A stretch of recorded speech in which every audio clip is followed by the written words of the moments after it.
Meron na nga pong kinaso, kakakaso lang ng NBI, kapag ka sineryoso at pinukusan pa ho ito, mapapatungan. Siguro ang iniisip niya, okay lang, nandito na ako. No? Total, makulong, okay na, sagarin ko na. Wag, boss. May pagkakataon pa na humingi ng paumanhin. Ako ho, mga bossing, although nabubisit ako dyan sa mga ganyang atake nila, nakakainis yung mga ganyang atake nila, naaawa pa din ho ako. Alam niyo kung kanino?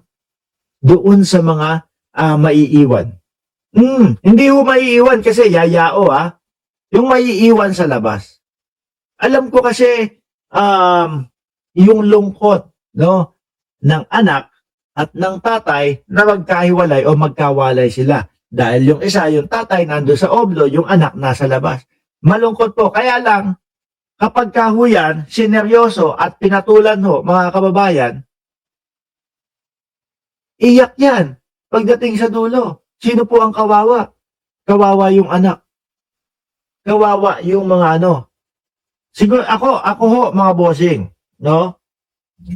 Lalo na sa mga bata. Sobrang awain ko po sa mga bata, mga boss.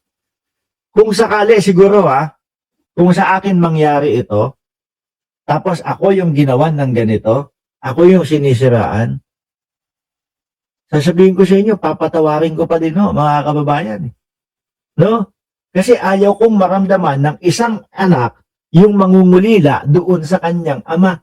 At ganun din ayaw kong maramdaman yung mangungulila ako doon sa aking anak kasi nakakulong ako. No? Pero tayo naiisip natin ho yun. Pero sila, walang pakundangan. Sige, bahala na. Bakit? Anong tanong? Anong dahilan ho kaya? Dahil kaya sa bayad? Dahil kaya may mga natatanggap na pera? Pero ako ho, kahit na siguro maubusan ako ng pera, kahit na siguro wala na akong pera, no? Hindi ko hahayaan na gumawa ako ng mali at mag-lead sa makulong ako at maulila ko yung anak ko. Di po ba? May kaso na mga yan na DDS vlogger saka mga DDS troll army. If I were, I could forgive, though I make sure there will be a punishment that he could never forget. Wala Hindi pinapagana yung mga utak. Yung tipo bang, sige, basta, banat na lang ng banat. Okay din, may natatanggap, may matatanggap. Ayos lang, walang problema yan. Sabi ni Janelle Van der Herst, sige nga, shoutout mo ako, Mark Ramos, kung live ito. Na-shoutout na po kita. Di ba? Sa lahat na magiging vlogger o gustong mag-vlog, no? Aabot kayo sa punto na ganito, mag-isip-isip kayo. May kapalit lahat po. Kaya nga tayo mga bossing, sabi ng iba, wala, mahina, mababa ang views ni Mark Ramos. Okay lang Bakit? Kasi yung mga live ni Mark Ramos, yung mga topic niya kinukuha lang sa mga mainstream media. Inahugot lang sa mainstream media tapos re-reactionan. Which is, okay lang po tayo dun. Bakit? At least, yung mga hinuhugot at kinukuha natin na mga vlog at nire-reactionan, mga bossing, ay galing sa tunay na mga nagbabalita. Hindi po kagaya nung mga DDS vloggers na ay, meron akong puting ahas. Ay, nako, si ganito, ganyan. Ay, nako, ganyan. Hindi. Wala ho tayong mga ganun-ganon. Wala tayong puting ahas. Hindi ho tayo nagmamagaling dito. Lahat po ng ating itinatapik galing po sa mga mainstream media na posible, nakita nyo na, napanood nyo na, mas nauna pa kayo sa akin, tapos saka natin bibigyan ng reaction lang. Ganun lang ho, mga boss. Di ba? At least safe tayo. Wala tayong sinisiraan ng mga tao. Di po ba?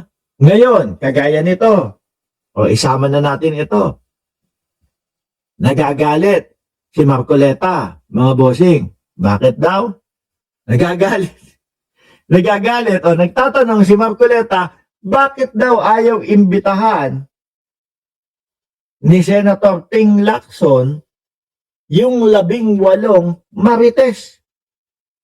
Ngayon, kung kayo ho ang nakasaksi, ano ang ginawa ni Gutesa noong siya ay nandoon sa Senado?